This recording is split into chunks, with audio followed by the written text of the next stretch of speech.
There's been a lot of coverage in the last few days about the change in law at a constitutional level in the United States around abortion. Roe v. Wade has been overturned. And the coverage here in the UK, anyway, has been universally negative. Even from broadcasters like the BBC, who on the face of it are supposed to be unbiased and simply present the facts. It's very clear from all the coverage that there's very little attempt to give anyone on the pro-life side a chance to properly explain why this is a good thing. And that's a concern for me. And I want to say I'm speaking here off the cuff with no notes, not much preparation.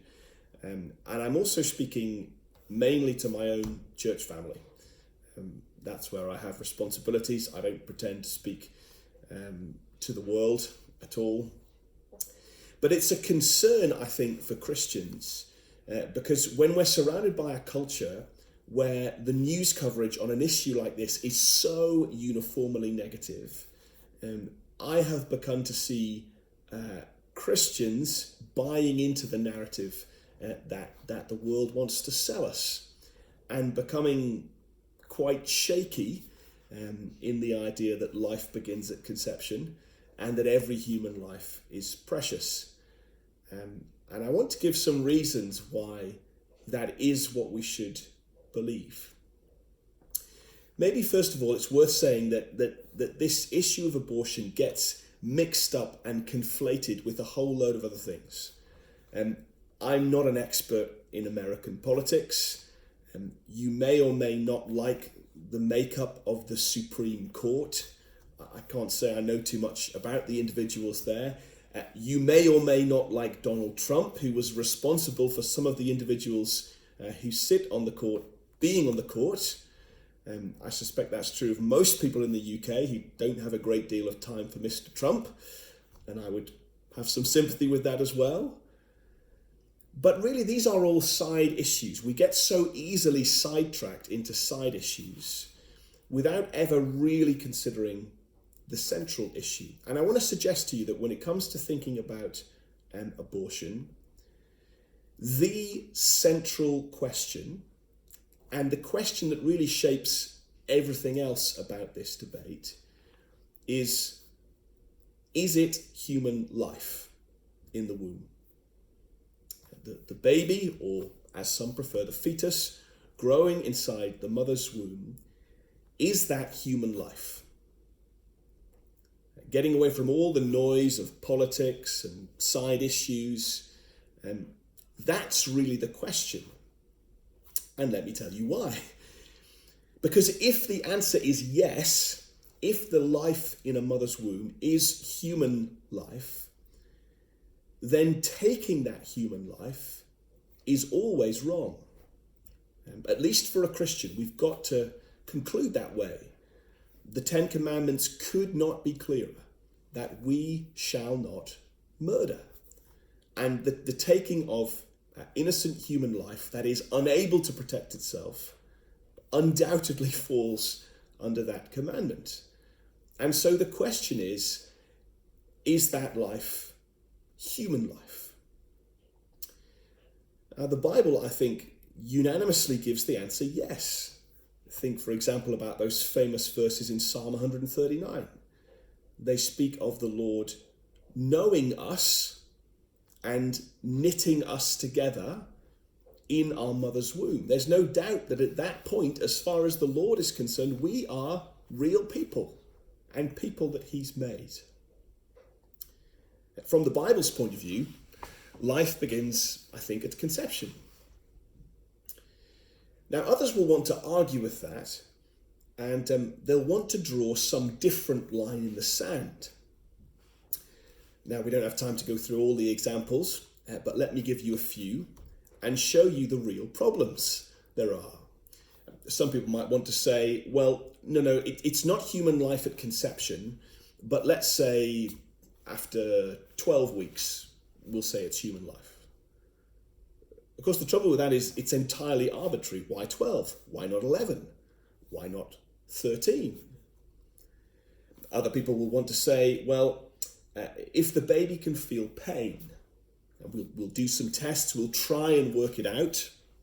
At what age of development can the baby feel pain? And then we'll say, well, after that point, we'll consider it real human life. The real problem with that, of course, is that there are adults or toddlers, children, who also, for medical reasons, cannot feel pain. Well, then you've drawn an arbitrary line in the sand. Is it okay to kill them as well? Well, of course not. We would never conclude that. Now, some people will say, well, we'll draw a line in the sand at 23, 24 weeks because that's the point at which the baby could be viable outside the womb. It's not dependent on the mother anymore. Now, of course, that line in the sand is constantly moving as medical science improves. But there are other problems with that argument as well. The fact is, even a newborn baby born at 38 or 40 weeks, in reality is entirely dependent on other people still. It's not dependent in the womb anymore, but if you just put it down and walk away and don't return, it will die. Similarly, there are adults as well. Adults with various disabilities who are entirely dependent on other people for their existence and survival. We would never conclude that it was all right to just to bump them off, would we? Of course not. Can you see that these lines in the sand turn out to be quite arbitrary and quite difficult to defend? And so the best conclusion is actually the Bible's conclusion, which is that life begins at conception. And it is human life that grows in a mother's womb.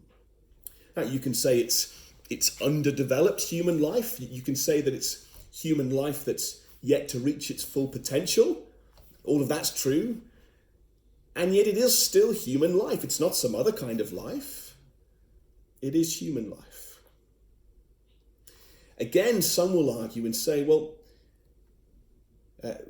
children might be born into families where they're not wanted or where there aren't the financial resources to bring them up. Maybe even in some cases, a child is born or conceived as a result of something heinous like rape. Surely in these situations, abortion is okay. Well, these are very difficult situations. I think it's worth pointing out that those extreme examples, like the rape example, which is always brought up, actually account for an absolutely minuscule percentage of abortions. The vast majority of abortions are carried out for much more frivolous reasons than that. But what about these hard cases? Well, again, we have to come back to our question. Is this human life?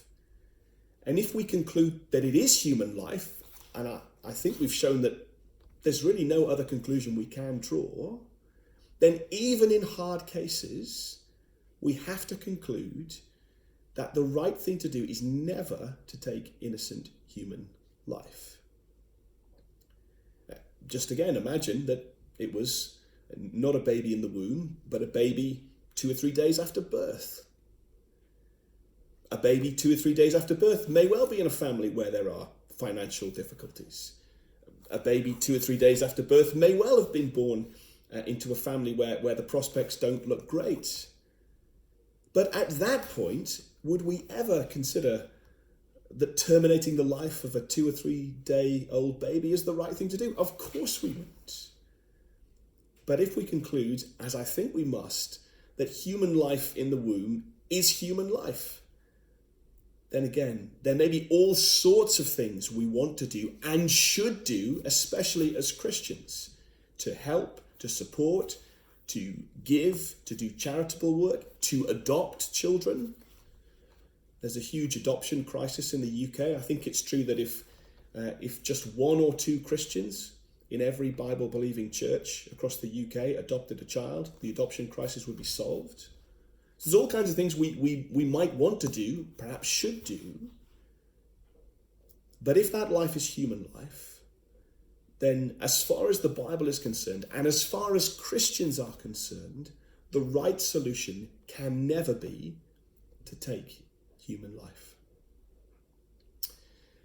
Folks, thanks for listening. I'm aware that a topic like this is difficult, is emotional, and perhaps you're someone who's had an abortion, perhaps regretted it. I think it's important to say that in Jesus there is grace for all of us, for all of our sin.